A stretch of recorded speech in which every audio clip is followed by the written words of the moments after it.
ஒவ்வொரு கோயிலுக்கு பக்கத்திலும் ஒரு சித்தருடைய ஜீவ சமாதி இருக்கிறத பார்ப்போம். ஆனா இங்க வந்து சித்தருடைய மடம் இருக்கு அப்படின்னு சொன்னீங்க. ம். பாம்பாட்டி சித்தருடைய மடம் இருக்குன்னு சொன்னீங்க. இங்க இந்த மடத்தை தொட்டு தான் நம்ம வந்து கோமதி அம்மனையை போய் பார்க்கணும் அப்படிங்கிறதையும் அழகா சொன்னீங்க. இதுக்கு பின்னாடி வேற ஏதாவது வரலாறு இருக்கா? பாம்பாட்டி சித்தர் இங்க வந்து வழிபட்டதுக்கான தகவல்கள் இருக்கா? இல்ல பாம்பாட்டி சித்தருடைய மடம் இருக்கிறதுனாலயே இங்க வந்து ராகு கேதுக்கான தோஷ நிவாரணத்துக்கு பிரசித்தி பெற்ற தலம். இவரும் பாம்பாட்டி சித்தரும் அதற்கே வந்து பிரசித்தி பெற்றவர் இல்லையா? இது ரெண்டும் ஒருங்கிணைந்தே இருக்கிறதுனால இருக்கக்கூடிய நன்மைகள் என்னமா? ஆக்சுவலாக என்னன்னா, பாம்பாட்டி சித்தர் கேரளாவிலேருந்து வந்து இங்கே வந்து உட்கார்ந்து அந்த மடத்தை நிறுவனார் அப்படிங்கிறது தான் முக்கியமானது. அது வந்து கொஞ்சம் கொஞ்சமாக டெவலப் ஆகி அதுக்கப்புறம் அந்த சித்தருடைய ஆத்மாவும் வெளியேறி இன்னொரு உடலுக்குள் போனது அப்படிங்கிறதும் இருக்குது.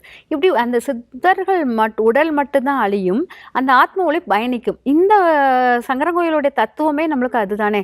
உடல் ஆத்ம ஒளியை பாதுகாத்து உடலை அழிக்கக்கூடிய இதை வந்து சிவன் பண்றாரு. அது நல்வழியில் நம்ம இந்த உடல் அழிந்து போவதற்கு சிறப்பாக பயன்பாடா இருக்கும். இதை தானே இந்த பாம்பாட்டி சித்தருக்குள்ளதும் நடக்குது.